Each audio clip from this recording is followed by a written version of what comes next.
লেখিকা অনিন্দিতা মুখার্জি সাহার স্বাবলম্বী। হ্যালো মা, শুনতে পারছো? কানের ফোনটা কাঁধ দিয়ে চেপে কড়াইতে চাপানো শুক্তোর সবজিগুলো ভেজে রাখতে রাখতে তিস্তা ফোন করছিল সুনিতা দেবীকে, কিন্তু রান্নাঘরে কিছুতেই টাওয়ার পাওয়া যায় না। হ্যালো হ্যালো করতে করতে কেটেই গেল। উচ্ছেগুলো ভাজতেই তিস্তা দেখল মা কলিং। তাড়াতাড়ি গ্যাসটা কমিয়ে ফোনটা নিয়ে ডাইনিংয়ে গেল ও। ফোনটা ধরতেই সুনিতা দেবী বললেন, কি হয়েছে ফোনে? তোকে পাওয়াই যায় না। তিস্তা বলল, কি করব বলো, ফ্ল্যাটের কোথাও কোনো সমস্যা নেই, শুধু রান্নাঘরে টাওয়ার থাকে না, আর আমি তো জানো বেশিরভাগ সময় ওখানেই থাকি। আচ্ছা মা, আমায় একটু তোমার রান্নার খাতা থেকে শুক্তো রেসিপিটা ছবি তুলে পাঠাবে? সুনিতা দেবী বললেন, এই জন্যই মাকে মনে পড়ল বল। কেন, তোদের মোবাইলে পেলি না? ইউটিউবে পেতো, কিন্তু নেট নেই, ঘুরেই যাচ্ছে। মাকে না পেলে ওটাই তো ভরসা। কিন্তু এটা বলা যাবে না, তাই বলল, যতই মোবাইল থাকুক মমস কিচেন সবসময় বেস্ট। সুনিতা দেবী বললেন, তাই তো ফোন করলে ধরিস না। ধ্রুব এসেছিল, এই জন্যই মাকে এড়িয়ে চলে তিস্তা। ঘুরে ফিরে এক টপিক, কথাটা পাশ কাটাবে বলে তিস্তা বলল, জানো মা আজ আমি কি রান্না করছি? সুনিতা দেবী বললেন, কি আবার রাঁধবি? ওই তো লাল লাল মাংস, সবুজ হলুদ ভাত, কি সব পুদিনা রাইস না ছাই? কালই দেখলাম কি সব লাল লাল খাচ্ছিস, কি ছিল ওগুলো? মায়ের কথায় মুখ চেপে হাসছে তিস্তা, তারপর হেসে বলল, ওগুলো চিকেন ললিপপ। সুনিতা দেবী বললেন, ওরকম লাল খাবার খেলে পেটের রোগ বাঁধবে, তারপর এতগুলো? তিস্তা হেসে বলল, 50টা। আতকে উঠলেন সুনিতা দেবী, তারপর বললেন, ওসব টোগ্রাম ছাড়, এত খেলে অসুস্থ হয়ে পড়বি, তার থেকে আমাদের কাছে চলে আয় বাঁকুড়ায়। মায়ের এই কথাগুলো খুব দুর্বল করে দেয় তিস্তাকে। ইচ্ছে করে সত্যি চলে যায় মায়ের কাছে। বড্ড ক্লান্ত লাগে আজকাল, কিন্তু এসব তো বুঝতে দেওয়া যাবে না, তাই কান্নাটা গিলে নিয়ে বলল, আচ্ছা ঠিক আছে, তুমি আগে শোনো আজ আমি কি রান্না করেছি। দেরাদুন চালের ভাত, মূলো শাক ভাজা, শুক্তো, 1 ফোড়নের ডাল, সাথে মাছের তেলের বড়া, রুই মাছ আতপ চাল দিয়ে। মনে আছে মা, তুমি এটা করতে যখন আমি রান্নার সময় বাটি ভরে খেয়ে নিতাম? সুনিতা দেবী বলতেই তিস্তা বলল, আর আছে পাবদা মাছের সর্ষের ঝাল, আর সাথে প্লাস্টিক চাটনি। শুনে সুনিতা দেবী বললেন, হ্যাঁ রে, আজ বাড়িতে কেউ আসবে নাকি? তুই একাই সব খাবি? তিস্তা বলল, একা মা, আজ পাশের কমপ্লেক্সের মিনতি বৌদির আসার কথা ছিল, কিন্তু ওর খুব শরীর খারাপ, তাই আমি একাই খাবো। আচ্ছা ছাড়ি এখন, আমার সব রান্না এখনও হয়নি, শুক্তোটা করে রুই মাছ করলেই হয়ে যাবে। তুমি তাড়াতাড়ি ছবিটা পাঠাও। ফোন কেটে দিতেই মায়ের রেসিপি এসে হাজির। রান্নাটা ঠিকঠাকই এগোচ্ছে। রান্নাঘরে এসে কড়াইয়ের ঢাকনা তুলে খুন্তি দিয়ে দেখল সবজিগুলো প্রায় সেদ্ধ হয়ে এসেছে। এর ওপরে আধ কাপ দুধ ঢেলে দিল তিস্তা। এবার কিছুক্ষণ ফুটিয়েই নামিয়ে নেবে। অন্য ওভেনে আরেকটা কড়াই বসিয়ে বেশ করে তেল দিয়ে বড় রুই মাছগুলো ভাজতে শুরু করলো। মাছ ছাড়তেই ছ্যাঁক করে আওয়াজ তুলে খানিকটা তেল এসে ছিটল তিস্তার হাতে।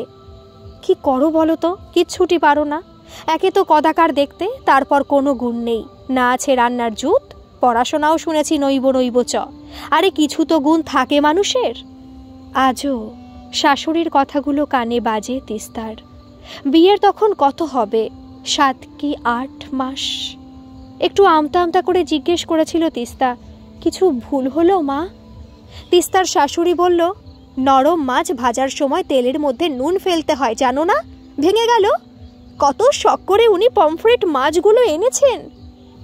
তিস্তা মাছগুলো কড়াইতে দেওয়ার সময় হাতে তেল ছিটকে এসে ফোসকা পড়ে গেছিল সেদিন। ভেবেছিল ওর কষ্ট হচ্ছে বলে শাশুড়ি অমন রাগ করেছে, কিন্তু না, ভুল ছিল তিস্তা। মাছগুলোর প্রতি টান ওর থেকে অনেক বেশি। সত্যি তিস্তার কোনো গুণ নেই, না ও দেখতে ভালো, না পড়াশোনায়। ছোট থেকেই মা বাবা ওকে রেখে বেরিয়ে যেত। বাবা বাঁকুড়া স্টেশন মাস্টার, আর মা ছিল ওখানকারই সরকারি হাসপাতালের নার্স। তিস্তা যা চাইতো পুরোটা উচ্চারণ করার আগেই চলে আসতো। আসলে দুজনেই থাকতো না বলে হয়তো সান্ত্বনা পুরস্কার হিসেবে এই ব্যবস্থা ছিল। কিন্তু বাবা মা কখনো বুঝলই না যে মেয়ের ভবিষ্যৎটা নিজের হাতে শেষ করে দিচ্ছে ওরা। ওই সময় বন্ধুরা নাচ শিখত, খুব ইচ্ছে করতো তিস্তার নাচ করতে। প্রথম অন্তরা চৌধুরীর খুকুমনি গো শোনা গানটা শুনে খুব ইচ্ছে করতো ওর মতো গান গায় তিস্তা। কিন্তু মা সেসব চাইতো না। আসলে এত জায়গায় মেয়ে আটকে পড়লে ওদেরই অসুবিধা, বাড়ি থাকলে ওনারা নিশ্চিন্ত। কড়াইয়ের মাছ দুটো ভাজা হয়ে গেছে তিস্তার। মাছ ভাজার তেলটা খানিক তুলে রেখে বাকিটায় আলু, টমেটো, পেঁয়াজ, আদা রসুন বাটা, সাথে ভিজিয়ে রাখা আতপ চালটুকুও দিয়ে নাড়তে থাকলো। মাছ ভাজার বাকি তেলটা পরে ঢেলে দিলে খেতে আরও সুন্দর হবে। এসব রান্না করতে করতেই শিখেছে তিস্তা। এত কিছু ইউটিউবে থাকে না, কিছু জিনিস অভিজ্ঞতায় হয়। মশলা থেকে তেল ছাড়ছে দেখে জল ঢেলে ঢেকে দিল। এটা হতে হতে মোবাইলে এটা রেসিপিটা টাইপ করে নেবেও, সব টিপস দেবেও। মাছ ভাজার তেলটা পরে ঢালার কথা, মাছ ভাজার সময় নুন দেওয়ার কথা, কাঁচা মাছে নুন হলুদের সাথে একটু কাঁচা তেল আর অল্প লেবুর রস মাখিয়ে রাখার কথা সব লিখবে। না হলে ওটা লোকজন দেখবে কেন? মোবাইলে টাইপ করে রেসিপিটা লিখে রান্নাঘরে এসে মাছটা নামিয়ে লঙ্কা আর লেবু দিয়ে সাজিয়ে দিল তিস্তা। রান্নাঘরটা পরিষ্কার করে সোজা চলে এলো ডাইনিংয়ে। এবার এই জায়গাটা গুছিয়ে স্নানে যাবে। ফ্ল্যাটটা এমনিতে খুব সুন্দর দেখতে, বিয়েতে বাবা দিয়েছিল। আসলে জানতো হয়তো মেয়েকে এখানে এসেই থাকতে হবে। আসলে ধ্রুবরা ওর বাবার টাকা দেখেই বিয়ে দিয়েছিল, ভেবেছিল টাকা থাকলেই হয়তো কুৎসিত বউ সুন্দরী হয়ে যাবে। বাবাও বেশ চালাক ছিল তিস্তার, খুঁজে খুঁজে ঠিক বের করেছে একটা নড়বড়ে পরিবার। একটা ওষুধের দোকানে কাজ করত ধ্রুব, বাড়িঘর সবই ছিল ওই না থাকার মতো। সেই সুযোগটাই কাজে লাগিয়েছেন স্টেশন মাস্টার। ওদের বাড়িটা দোতলা করে ধ্রুবকে একটা ওষুধের দোকানও লাইসেন্স বের করে খুলে দিয়েছেন। আশা ওনার একটাই, মেয়েকে মাথায় তুলে রাখবে ওরা। তিস্তা সত্যি চায় পুরনো জিনিস থেকে দূরে থাকতে, কিন্তু বারবার যে কেন এগুলো ভিড় করে ওর মনে, ও নিজেও জানে না। কোনো যোগাযোগ নেই ওই বাড়ির সাথে, শুধু ধ্রুব মাঝে মাঝে ফোন করে ধমকায় যাতে ওর শোগুলো করা বন্ধ করে দেয়। হাতের ফুলদানিটা টেবিলের এক সাইডে রেখে ওপরের শোকেস থেকে একটা নীল রঙের প্লেট আর বাটির সেট বের করে আনলো তিস্তা। আজও একাই খাবে। অন্যদিন কেউ না কেউ আসে আশেপাশের ফ্ল্যাট থেকে। ওরা সারাদিন আগলে রাখে তিস্তাকে, এটাই ওর জীবনের থেকে একমাত্র বড় পাওয়া। তিস্তার রান্নাঘরে সবাইকে স্বাগত। আমি তিস্তা আছি আপনাদের সাথে। আমি আজ নিয়ে এসেছি সব বাঙালি খাবার। আসুন দেখে নি আজ তিস্তার টেবিলে কি কি আছে। ভিডিওটা এডিট করে বারবার দেখে নিচ্ছে তিস্তা, কোনো ভুল ত্রুটি নেই তো। রেসিপিগুলো চোখ বুলিয়ে নিল আরেকবার। এমনি লোকজন খুব খারাপ কথা বলে, সত্যি বড্ড বড় হা করে খায় তিস্তা, সেটাও নিজেও বোঝে ভিডিওটা দেখে। ভাগ্যিস বাবা মা এটাও শেখায়নি যে অল্প তুলে ছোট ছোট হা করে খেতে হয়। যদি সেটা শেখাতো তাহলে ওর আর ফুড ব্লগ বানানো হতো না, স্বাবলম্বী হওয়ার এই পথটাও যেত। যদিও তিস্তা জানে না এর পরিণতি বা কতটা। 2 বছর হতে চলল ওর ইউটিউব চ্যানেল, প্রচুর লাইক, ফলোয়ার্স, সাথে সাবস্ক্রাইবারও হয়েছে। একবার মেল আসলো টাকার জন্য, কিন্তু আজ অবধি ঢোকেনি। একবার শুনলো ডলার এসেছে, তার জন্য ব্যাংকেও যেতে হয়েছিল। তখনই শুনেছিল ওটা ভারতীয় মুদ্রায় কনভার্ট হলেই ঢুকবে, কিন্তু কোথায় কি। মাঝে মাঝে আশাহত হলেও পর মুহূর্তে আবার এক বুক আশা নিয়ে রান্নার ভিডিও, খাবার ভিডিও পোস্ট করে তিস্তা। আজকের ভিডিওটা পোস্ট করেই চোখ দুটো বন্ধ করলো তিস্তা। মিনিট 15 পর ফোনের রিংটোনে ঘুম ভাঙল। দেখল ধ্রুব কলিং। এই নামটা দেখলেই কেন জানে না তিস্তার সবসময় মনে হয় এই বুঝি সব ঠিক হয়ে গেল। ধ্রুব হয়তো এই বলবে, ফিরে এসো তিস্তা। তবে তিস্তা যে কত বড় ভুল সেটা প্রমাণ করে ধ্রুব বলল, ওই রাক্ষসী, তুই আবার ওরকম খাওয়ার ভিডিও দিচ্ছিস? ওরকম বড় বড় হা করে করে আমার পরিবারটা খেয়েছিস, তাও শান্তি হয় না? সবাই হাসে তোকে নিয়ে, বুঝিস? আচমকা এরকম আক্রমণ সত্যি আশা করেনি তিস্তা। মা বাবা কিছু শেখায়নি ওকে। যদি নিদেন পক্ষে নিজের রক্ষা করাটাও শেখাতো, কিংবা কথার পৃষ্ঠে কথা বলা। শুনতে পারছিস? 10 মিনিট সময় দিলাম, তার মধ্যে ডিলিট কর ভিডিওটা। বুক থেকে একটা লম্বা শ্বাস টেনে নিয়ে খুব দৃঢ় গলায় তিস্তা বলল, করব না। বলেই ফোন কেটে ফেসবুক খুলল। মাত্র 30 মিনিট আগে ভিডিওটা দিয়েছে তিস্তা, তাতেই 522টা কমেন্টস। তিস্তা খুব ভালো করে জানে কি লেখা থাকবে, তাও পড়া শুরু করলো। প্রথম, দিদি আপনাকে খুব ভালো লাগে। দ্বিতীয়, কি ভালো ভালো রান্না করেছেন আজকে। আমি মুড়ি ঘন্ট খেয়েছি, কিন্তু মাছের ঘন্ট খাইনি। তৃতীয়, দিদি আপনার চোখ দুটো ভারী মায়াবী। চতুর্থ, আপু আপনি খুব ভালো, তবে একটু আস্তে আস্তে খাবেন, দেখতে ভালো লাগবে। পঞ্চম, রাক্ষসী একটা, এত খাস কিভাবে, এ তো আমার সারা সপ্তাহের খাবার। ষষ্ঠ, পেটের ভিতর কুয়ো আছে নাকি কে জানে। সপ্তম, তা আপনি বৌদি ভাইজি ভাইপো এদের নিয়ে ভিডিও করেন, আপনার কপালে তো লাল রং দেখা যায়, তা বরটা কোথায় আছে তো, নাকি হা করে ভস্য করে দিয়েছেন। আর পারল না নিতে, চিৎকার করে কেঁদে ফেলল তিস্তা। ছোট থেকেই মনটাতে মেঘ জমতে জমতে আজ আর ভার নিতে পারছে না। কার কাছে যাবে, কোথায় গিয়ে কাঁদবে, কিচ্ছু জানে না। মা বাবার দয়াও সত্যিও আর চায় না।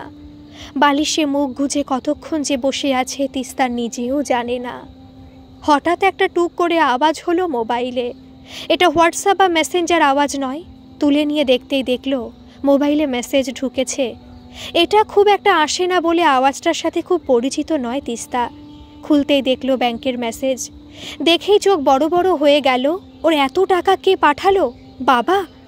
ব্যাংকের সাইট খুলে ইউটিউব নামটা দেখে মনটা আনন্দে লাফিয়ে উঠল তিস্তার। ওর ইনকাম, নিজের রোজগার, সে যে কি আনন্দের তিস্তা আজ বুঝল। তাড়াতাড়ি আজকের ভিডিওটা খুলে দেখল, তাতে 1 ঘন্টায় 4000-এর ওপরে লাইক। তাড়াতাড়ি স্ক্রোল করে কমেন্ট বক্সে এসে প্রত্যেককে উত্তর দিতে শুরু করলো। ধন্যবাদ পাশে থাকার জন্য।